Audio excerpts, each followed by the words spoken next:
try to answer that one. With Miami Pavilion, at least, we had an effect that, one of the partners responded well to, which was kind of the folding of that building system. So kind of seeing through multiple layers of this kind of thin shell and the light, shadow, and just experiential play of that. So once we kind of knew what they were responding to, we had a response. And, we just created a closed form and, domical, colloidal design. John is glossing over the whole other part of it was that project was 5 months. And we were looking at we were looking at an injection molded system, which was totally different, and a fiberglass reinforced system. So once we actually got to the point where it was going to be the branch technology, it was like 2 months, 2.5 months, maybe 3 months, but probably not. So I think we gloss over some of this stuff because, I think the group up here is focusing on the sort of how to make something, because that's what we want to become second nature, so that you can focus more on the why, but the reality is it should be 100% synthesized. You shouldn't make something and wait, months through shop drawing to find out that it can't be made. We think the technology is converging, that you can do it simultaneously. That was perfectly said. I mean, I don't really know much more to add to that, but you hit it on the head. And I know I glossed over it too when I was talking about the schedule, but it's like, the design is like incredibly important. We think our designs, are not going to be complex off the bat.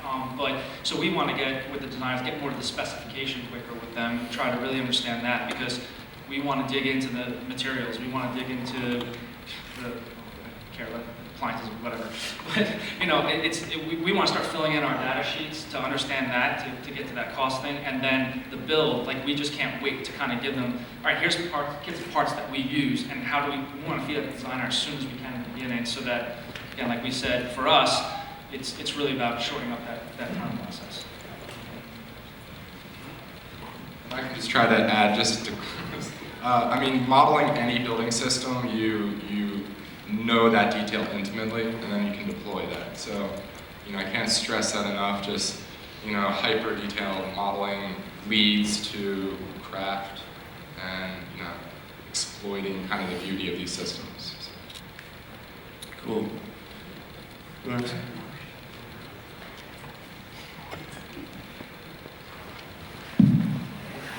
On the Botswana project, did you guys know in advance that there wasn't going to be a crane on the site, but it was just going to be manually lifted into place? We had a pretty good idea. We thought that was kind of what we were going to be working with. Okay, so the panels were actually designed to accommodate what was going to be available on site. Yeah, very cool. We had versions, coming off Barclays where you're looking at these and like, oh, this isn't even that big of a module. We should do 2, and they were like, no, we should do 1.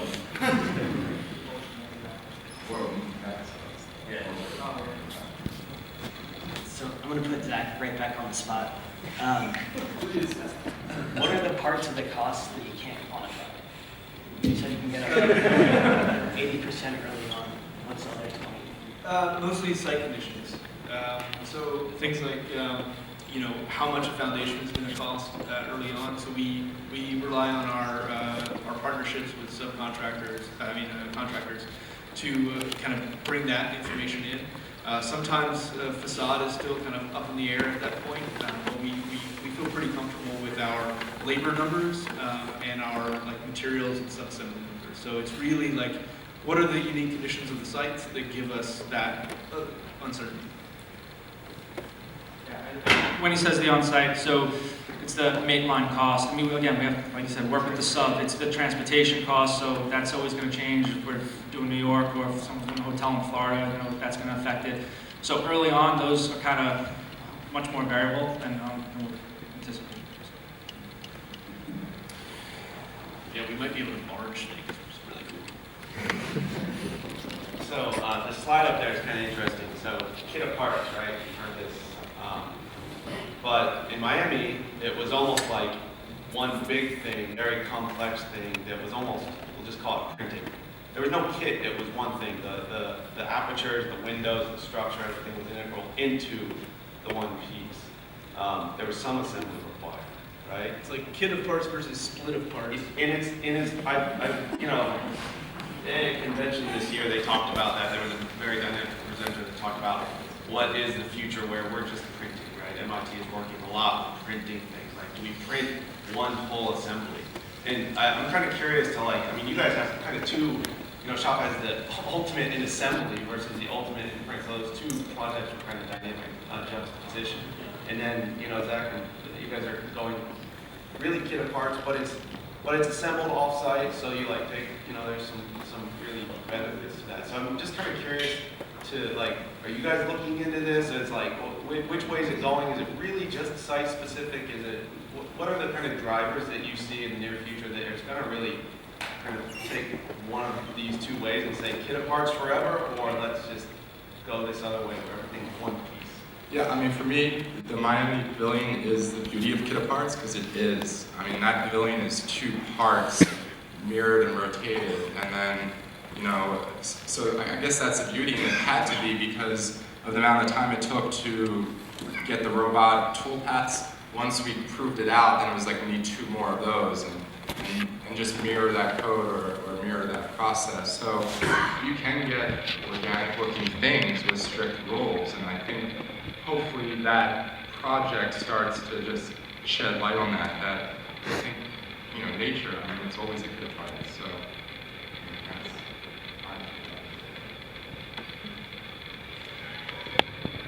Yeah, for us, I mean, we would, one day we'd like to test out a moving assembly line. I think for us, it's always going to be about the kit of parts because I think we left out too, the workers in our factory, while they all come from trades and on site, we don't want them to think like construction workers in the factory. So we want to, it's more like an IKEA set of instructions, and that talks to the process engineering. But that's all figured out before they do it. We don't want anyone making choices on the factory floor, like here's how I'm going to install this, or I'm going to use this material. We want all that to be spelled out so that, I mean, everyone here in this room could put them on together if we had to. Like, we want to get it to that kind of level. So I think kit of parts makes most sense for us. Yeah, I think it's kit of parts. The verdict is it's kit of parts unless we get either bigger printers or smaller projects. We print tiny things, we're okay. Fair enough, thank you. This last one more. I've been thinking about this concept of trickling down.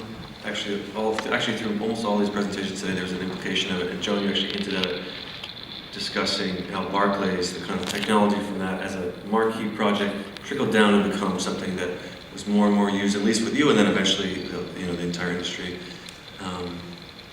And I kind of wanted to get you to push a little harder where you think that the Miami Pavilion will trickle down, and same thing, probably I wonder if you guys have the same concept you have. Does Dean Street, does something with that trickle down, and does that evolve the modular world?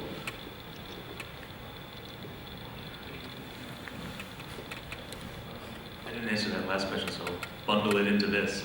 I mean, Miami, we said, it's a decade for Barclays to sort of manifest the tools to sort of escalate where we can do it on this enormous scale. And now, Miami is a totally different material. It's a different process. But the process itself, the idea of water jet cut time to certain parts to assemble, the larger story is knowing, there's, exactly how much wasted material and how long it's going to take to assemble that. In Miami, these processes, additive manufacturing, you still have absolute digital control. You have to know how to, someone has to program the CNC toolpath for the machines. You have to know how long it takes to sort of squirt the toothpaste glue out. We're going to keep getting new materials to work with. I think that's what's exciting about the Miami Pavilion is that it's happening. It hints more towards a process that's possible than a specific technology, right? I mean, this room could be printed out of branch pieces. I don't know that that's the answer of the future, or it could be a future. But more importantly, the lesson of, I think, Miami Pavilion is that you now have a group of 4 people that are all working in the sort of unknown, in processes that are actually still relatively familiar. There's no drawings, it's just model-based processes and analytics from TT and CNC computation from Branch and Oak Ridge. And, you know, you work that way and it all just works very quickly.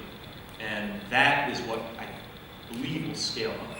I think our buildings will, whether we make them out of, you know, cut tube steel, or it's 3D printed extruded things, or it's a KUKA assembling versus person, it's still all very human. People are involved in this.